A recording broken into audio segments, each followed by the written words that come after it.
यदा यदा हि धर्मस्य ग्लानिर्भवति भारत अभ्युत्थानम् अधर्मस्य तदात्मानं सृजाम्यहम् परित्राणाय साधूनां विनाशाय च दुष्कृतां धर्म संस्थापनार्थाय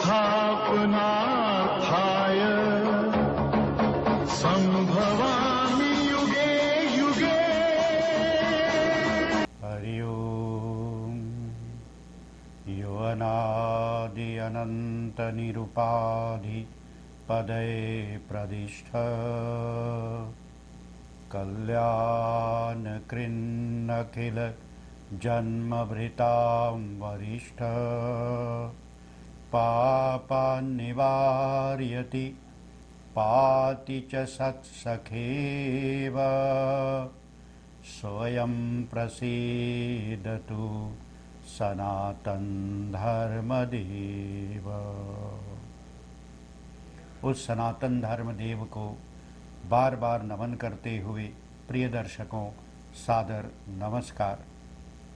आज पुनः हम संस्था सनातन धर्म परिषद सूरीनाम की ओर से यह संदेश उपदेश नामक कार्यक्रम लेकर के उपस्थित हैं। हमारा आपका तारतम्य जोड़ने वाले धन खर्च करके रूबी मारक्ट, उनके मालिक, उनकी पत्नी, बच्चे एवं परिवार के लिए ईश्वर से एक सुखद जीवन की याचना करता हूँ। आइए, पिछली बार आचार के विषय में चर्चा किए थे और अब सी बार गीता जी की शिक्षा ये है कि संसार को अपना देखना ही पतन है। जब तक व्यक्ति संसार को, संसार के जितना मटेरियल है वो किसी प्रकार का भी धन क्यों ना हो, आध्यात्मिक धन को छोड़ करके ठीक संसार को जो अपना मान लेता है कि ये ज़मीन भी अपनी, मैं उस ज़मीन को भी खरीद लूँगा या उसे सरकार से रकैश लगा करके अपना लूँगा या किसी प्रकार से भी, और ये घर मैं अपना लूँगा, मैं ऐसा घर बनाऊँगा, धन कहाँ से आएगा, ये सब तो इस प्रकार के झोल झाल के द्वारा और अपने इन प्रकार के कार्यों को सिद्ध करने का जो प्रयास करता है वो संसार को अपना मान लेता है। संसार अपना कैसा है? ये तो सपना है, यो अभी दिख रहा है और फिर अंत में नहीं दिखने वाला। अभी ऐसा लगता है कि ये तुम्हारा है, ऐसा लगता है कि तुम इसे पा सकते हो, पर इसे हमसे पूर्व किसने पाया, किनके हाथ ये लगा? ये सांसारिक धन किसी के हाथ नहीं लगा, सबके हाथ से ये सरकता चला गया, सरकता चला गया। इसलिए इसका नाम संसार है, जो सरकता रहे, एक के हाथ में आकर पुनः सरक जाए, दूसरे के हाथ में आके फिर से सरक जाए और सरकता ही रहे, उसे संसार कहते हैं। तो इस प्रकार जो संसार को अपना मान लेता है, ये संसार अपना है, मेरा है, ये संसार के एक एक छोटी बड़ी वस्तुओं को अपना मान लेता है, ये अपना है। और फिर परिवार को, अपने परिवार और संबंधियों को जो अपना मान लेता है कि इसे पकड़ करके रखूँ, मेरे बिना इनका नहीं चलेगा, इनके बिना मेरा नहीं चलेगा, नहीं, कहते हैं कि ये पतन का मार्ग है, ये नीचे जाने का मार्ग है, ऊपर उठने का नहीं, नीचे जाने का मार्ग है। और जो संसार को अपना न देखना, अपना नहीं देखता है, वह उत्थान के मार्ग पर है, वो फरहीफ है, वह ऊपर उठाता है। जो ये चाहता है कि मैं पानी में डूबा रहूं तो पतित हो जाता है, वो डूबकर मर जाता है। और जो ये करता है कि नहीं, पानी से मैं अपने को ऊपर रखूं, वही जीता है, उसकी सांसें बंद नहीं होती। इस प्रकार इस संसार में जो डूबता है, इस संसार में जो पौड़ करके और संसार को अपना मान करके डूब जाता है, वो पतित हो जाता है। और जो इस संसार से ऊपर उठ जाता है कि ये संसार नहीं, कुछ नहीं, ये संसार जो है ये सरकने वाला है, आज मेरे हाथ में आकर के भी सरक जाएगा, तो इसे अपने हाथ में लूँ ही क्यों, क्योंकि मुझे पता है अभी सरक कर निकल जाएगा। तो इसलिए इसे पकड़ने के लिए दौड़ा धूपी हापा धापी न हो। पर दौड़ा धूपी हापा धापी किसके लिए हो? तो बोले तीर्थों के लिए हो, यज्ञों के लिए हो, मंदिरों के लिए हो, ईश्वर नाम जप कीर्तन और भजन के लिए हो।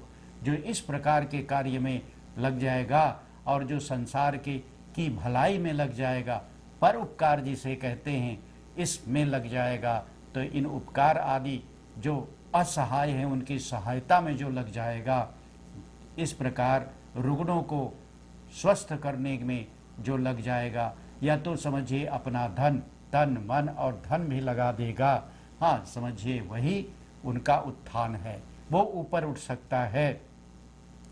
गीता जी का उपदेश करते हुए गीता जी के जो जिस स्थान पर गीता जी अंत में कही गई है, वह स्थान है महाभारत के युद्ध संग्राम क्षेत्र में।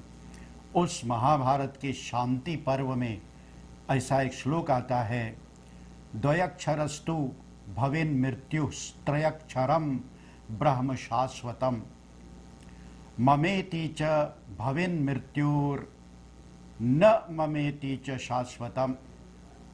बहुत सुंदर कहा है, बहुत अच्छा उपदेश है। मम और न मम ये दो हैं। मम में द्वि वर्ण है, द्वि अक्षर, म मम। तो बोले हैं कि द्वयक्षरस्तु भवेन मृत्यु, जो मम मेरा, मेरा मम माने मेरा, जो मेरा मेरा, ये मेरा वह मेरा, ये भी मेरा और वह भी मेरा, सब कुछ मेरा, मेरा ही मेरा, जो इस प्रकार के मेरे के मेले में लग जाता है, कहते हैं कि भाई वो क्या होता है, भवेन मृत्यु, वह मर जाता है, वह नष्ट हो जाता है, वह बर्बाद हो जाता है, वह पतित हो जाता है, वह डूब जाता है। और फिर बोलते हैं न ममेति, और न ममेति च शाश्वतम, और जो ये कहने लगता है न ममः न ममः, जैसे आप घर पे अपने या मंदिरों में कहीं पर भी आपको यज्ञ के समय में भी पहुँचते हैं, तो किसी के द्वारा किए जाने वाले यज्ञ में जो आहुतियाँ दी जाती हैं, उन हवन में अंत में बोला जाता है न ममा इंद्राय स्वाहा इदम इंद्राय न ममा, इदम इंद्राय, यह इंद्र के लिए है, न ममा मेरा नहीं है। तो वहाँ पर बहुत ही मुक्त रूप से व्यक्ति न ममा अर्थात यह कह करके आहुति का त्याग कर देता है, इसमें मेरा कुछ नहीं है, यह मेरा नहीं है, इस प्रकार वह त्याग कर देता। वहाँ बहुत सरलता से त्याग हो जाता है। पर जहाँ पर सोना चांदी हीरे मोती रत्न घर बार खेत भूमि गौ ये सब क्या जहाँ पे प्रश्न आता है, तहाँ न मम, वो बोले क्या, न मम सोचने तक व्यक्ति तैयार नहीं होता, नहीं यह मम, यह मेरा है, यह मेरा है। तो सांसारिक धन है, और इस सांसारिक धन को जो व्यक्ति बटोर लेता है, वह डूब जाता है, वह पतित हो जाता है, वह फिर उभर नहीं पाता है। इन सब शब्दों के कहने का अभिप्राय ये है कि वह ईश्वर तक अर्थात गंतव्य स्थान तक, जो स्थान पर जाना है इस जीव को, उस स्थान पे वह नहीं जा सकता, वहाँ से फिर वो नीचे आ जाता है। जैसे पाँव में पत्थर बांधकर कोई नदी में छलांग मार दे तो फिर पानी के ऊपर नहीं आ सकता, पत्थर उसे वहीं रोके रहता है। इस प्रकार ये संसार में जो इस सांसारिक वस्तुओं को, इन सब को अपना ममा ममा ममा अपना कहता हुआ अब इसे अपना लेता है, कलेजे से लगा करके रखता है, तो यह उसे ले करके इस भाव सागर में डूब जाता है और फिर भव सागर से ऊपर, पानी के ऊपर नहीं आ पाता, वह जीव बिल्कुल ही धंस जाता है। और जो इस पानी के ऊपर आना और जो पानी के ऊपर आया, भव सागर से जो पार हुआ, वह ईश्वर को पाता है। इसलिए भव सागर से पार होने के लिए न मम, केवल इतना होना चाहिए, जैसे यज्ञ आदि में न मम बोल करके समझा जाता है कि ये इंद्र के लिए ही दम, न मम, यह मेरा नहीं है। ऐसे ही सर्वत्र यज्ञ हमें ये सिखा रहा है कि इस प्रकार का त्याग वाक्य यहाँ पर देवों के प्रति तुम करते हो, ऐसे संसार में भी सब वस्तुओं का परित्याग करो। तुम्हें जो अपनाना है वह ईश्वर का नाम है, ईश्वर का भजन है, भक्ति है, पूजा है, धर्म है, परोपकार है और सदाचार है। इनका आचरण करो, यही बता रहा है सर्वत्र। ऐसा नहीं है कि यदि हम भक्ति पूजा में बैठ जाएंगे तो फिर हमारे सर के ऊपर छत कहाँ रहेगा। इन सब का प्रयत्न किया जा सकता है और कर लिया जाना ही ठीक है। जरूरी नहीं है कि हमें महल में, बड़े बड़े इमारतों में ही ये समझना चाहिए कि हमारे सर के ऊपर छत है, पर कहीं कोई पत्ती का भी छत हो तो भी समझना चाहिए कि हमारे सर के ऊपर छत है। अर्थात जब चिड़िया घोंसला बना सकती हैं तो मनुष्य होकर के हम कैसे घोंसला नहीं बना सकते। हम भी बना सकते हैं। उसका प्रयत्न हर व्यक्ति को करना चाहिए। पर जीवन इतनी ही नहीं है कि केवल घर बनाने में ही पूरा जीवन व्यतीत हो जाए। आज घर ऐसा बन गया, कल बोले नहीं ऐसा नहीं, अब मॉडर्न बनाएंगे। उसी घर को फिर दौलत लगाकर फिर उसे बनाते हैं, कर्जा ले ले करके बनाते हैं। और मरण उपरांत कर्जा भरने वाला कौन होता है? उनके बाकी के परिवार जो होते हैं। तो नहीं, ये संसार का जो धन है ये तुम्हें भी अन्यों को भी विनाश की ओर ले जाएगा। अतः इससे उभरना यदि है तो न मम, ये मेरा नहीं है, इसे छोड़ करके व्यक्ति को आगे चलना है। भवेन मृत्युस्त्रयाक्षरम ब्रह्म शाश्वतम, और जो 3 अक्षर का न और मम, ये 3 अक्षरों का है। इस प्रकार को इन 3 अक्षरों को जो साथ में लेकर के रहता है, इसे समझता और जानता है। महाभारत के शांति पर्व के 13वें अध्याय में इस बात की चर्चा है। मयि सर्वाणि कर्माणि संन्यस्याध्यात्म चेतसा निराशीर निर्ममो भूत्वा युध्यस्व विगतज्वरः। भगवान श्री कृष्ण जी कहते हैं गीता जी में कि अध्याय 3 श्लोक नंबर 30, अध्यात्म चेतसा, विवेकवती बुद्धि के द्वारा संपूर्ण कर्तव्य कर्मों को करो अर्जुन। विवेक बुद्धि के द्वारा, अर्थात वह निर्बल बुद्धि के द्वारा, उस बुद्धि के द्वारा जिस बुद्धि से व्यक्ति ये समझ सकता है कि धर्म और अधर्म कौन है। अधर्म नहीं करना है ये समझ सकता है और धर्म करना है ये जान सकता है, उसे विवेक बुद्धि कहते हैं। और कहते हैं कि फिर वह अध्यात्म चेतसा अर्थात विवेकवती बुद्धि है। और मई, मुझ में, संन्यस्य, अर्पण करके, और हे अर्जुन, और जो भी तुमसे हो विवेक बुद्धि के द्वारा जो कर्म तुम्हें सही लगे वह कर्म तो कर, पर उस कर्म को मेरे में अर्पण कर दे। मम अर्पणम, मदर्पणम, मेरे में अर्पण करें, मदर्पणम। इस प्रकार जो ऐसा कोई व्यक्ति कर लेता है, संन्यस्य, संन्यास्य माने अर्पण कर देना। जैसे कोई व्यक्ति संन्यास धारण करे तो उसका ये मतलब है कि सब कुछ उन्होंने अर्पण कर दिया, सब कुछ उन्होंने दे दिया। उसके पास फिर कुछ नहीं है, कुछ नहीं, वो नंगा का नंगा है बिल्कुल। वस्त्र भी उनके पास नहीं है। हाँ, लज्जा ढकने के लिए संसार से एक पट केवल, बस, और कुछ नहीं। ठीक, तो कभी कभी आप, हाँ, फिल्मों में शायद देखते होंगे आप, टेलीविज़न पे कभी कभी दर्शित होता है कि फलाना व्यक्ति सन्यासी है, स्वामी हैं, तो स्वामी जी बन गए। स्वामी माने सारे संसार का मालिक, उसे स्वामी कहते हैं। स्वामी जय जगदीश हरे, वे स्वामी हो गए। अर्थात संसार उसका नहीं, संसार का उन्होंने पहले से त्याग दिया। उन्हें संसार से कुछ मतलब, कुछ नहीं चाहिए संसार से उन्हें। तो ऐसे जो समर्पण कर देते हैं वो सन्यासी होते हैं।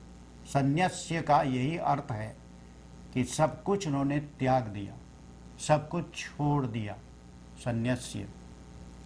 और आज यदि आप सन्यासी को देखेंगे कहीं, स्वामी जी को देखेंगे, तो स्वामी जी तुमसे अधिक, तो जैसे नवविवाहित वधू की तरह सर से पांव तक ताम झाम से खूब सजी सजाई हो, इस प्रकार वे स्वामी दिखते हैं, नववधू की तरह।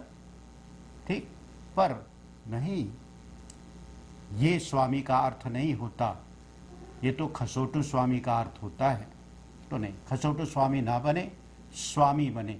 और स्वामी बनने के लिए बहुत ही करोड़ों में से एक बन पाता है, और वो जो बन जाता है उनको प्रणाम करना चाहिए। वे स्वामी हैं, वे सन्यासी हैं, उन्होंने सब कुछ का परित्याग किया है। हमें उनसे प्रेरणा लेनी चाहिए और उस प्रेरणा के ज़रिए अपने जीवन को भी सुखद बनाने की कोशिश करनी चाहिए। ये है। तो इस प्रकार यदि वे श्रेष्ठ जन हो जाएंगे, सन्यासी श्रेष्ठ होते हैं, तो उनसे हम आचरण सीखते हैं।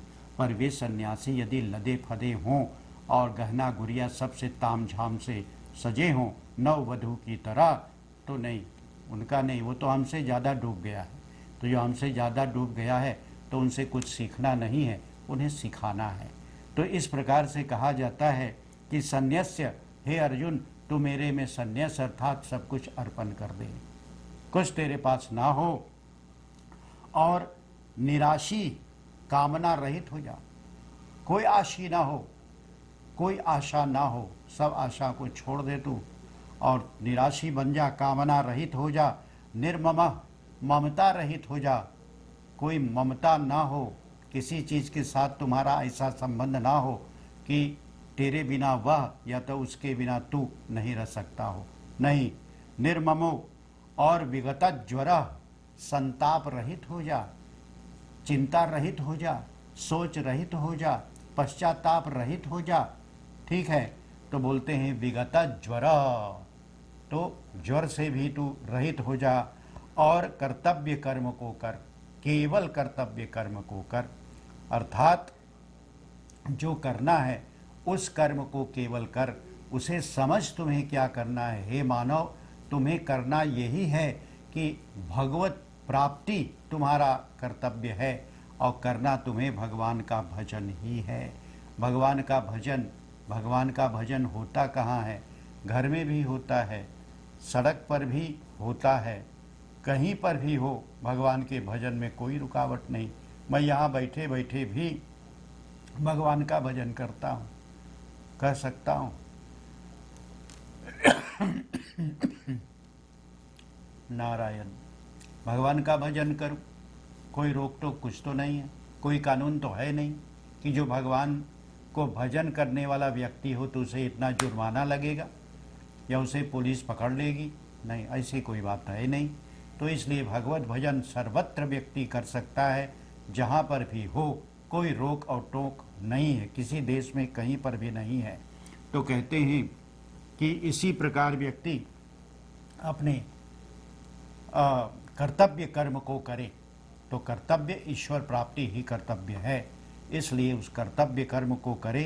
कर्म बंधन कारक वह कर्तव्य कर्म नहीं है और कर्म ही मुक्ति कारक भी है।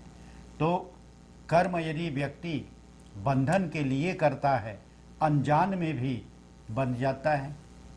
बंधन के लिए कर्म, तो कोई बंधने के लिए कर्म नहीं करता, पर ऐसा कर्म करता है जिससे वो बंध जाता है।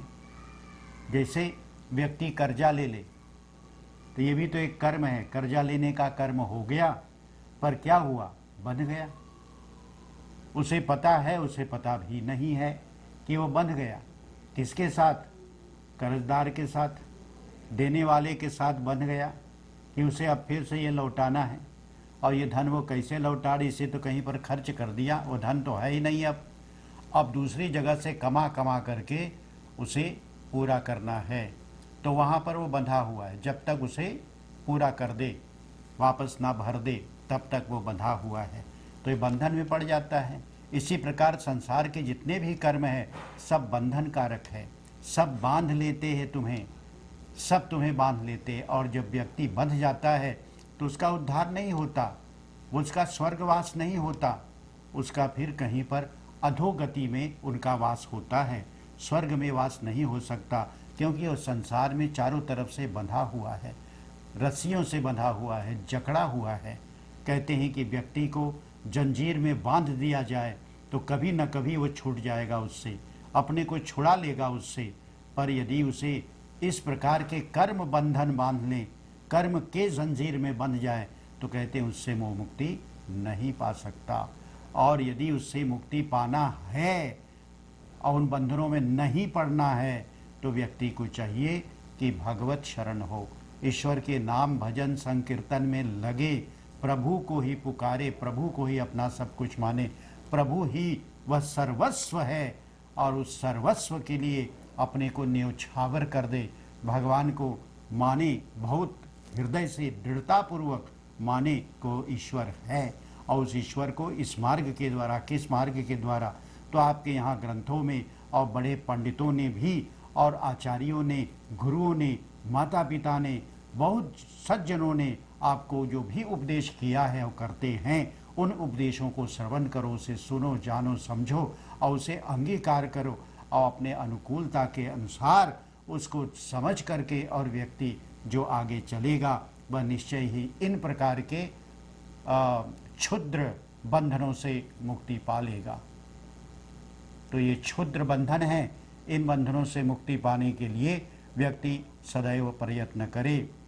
ठीक आगे भगवान कहते हैं कि हे अर्जुन, मैंने तुम्हें ये बता दिया और अंत में ये भी कहता हूँ, यत् करोषि यदश्नासि यज्जुहोषि ददासि यत् तपस्यसि कौन्तेय तत्कुरुष्व मदर्पणम।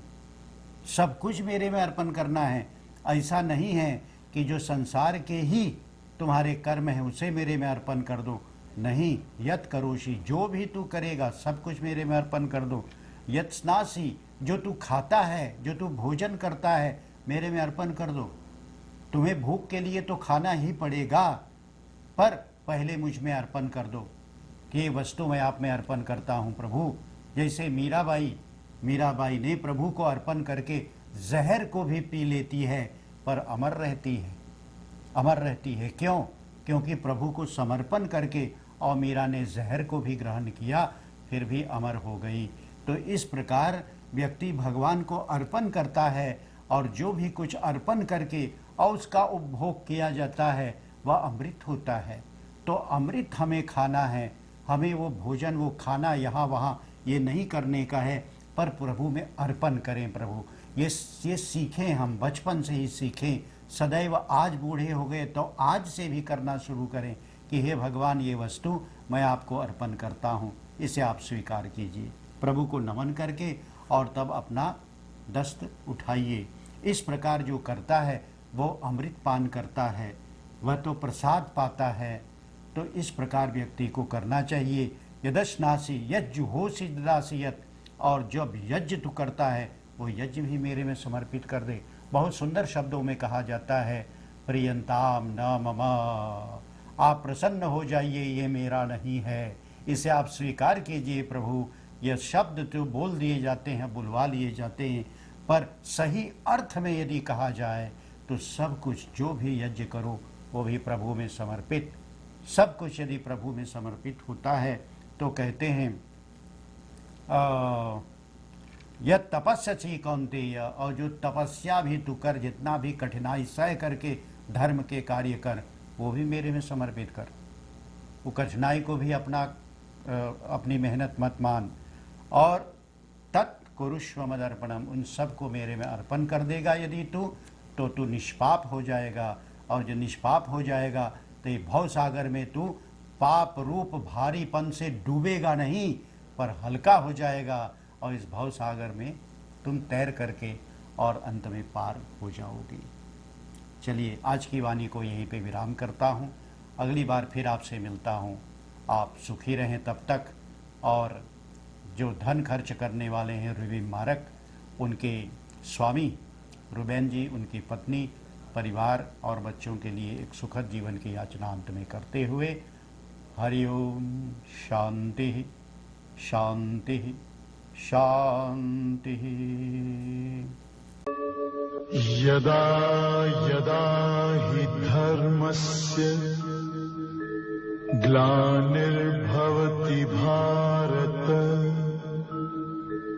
अभ्युत्थानम् अधर्मस्य तदात्मानं सृजाम्यहम् परित्राणाय साधूनां विनाशाय च दुष्कृताम् धर्म संस्थापनार्थाय संभवामि